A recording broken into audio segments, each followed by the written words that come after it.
So we had the Makuamito people from Mozambique, which is in East Africa.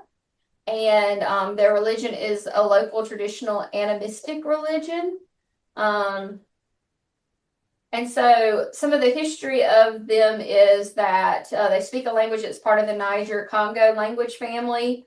And people who speak this language live in Mozambique, the Comoro Islands, Zimbabwe, and Mayotte. I don't know if I'm saying that right or not. In the past, they were slaves and seafaring traders. So that's some of the info that Garrett gave us about it. And once we looked at it, just to answer some of the questions, what does their culture long for? They really focus on healing and art.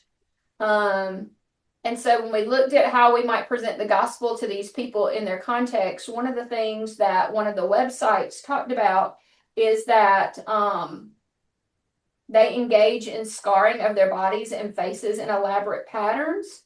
It's just part of their culture. It doesn't say that it has any religious significance, but they would be very scarred. And so we talking about Jesus's scars on his hands and feet, and maybe like that would be something they could relate to.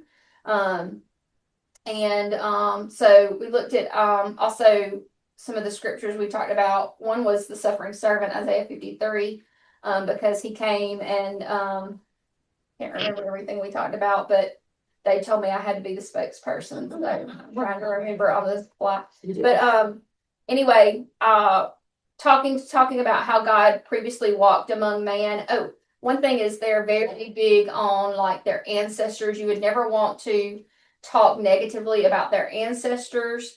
They have ancestral worship, and so that would be one of the things that you would want to be sure to ask them about their ancestors. That's a very important part of their culture. Never try to dishonor, have respect for their dead, but then talk about how Jesus died but was raised from the dead, and just trying to tie that back into that eternal life, and that he died, but just like their ancestors are still dead, Jesus was able to come back from the dead, and go in that direction through the gospel as well.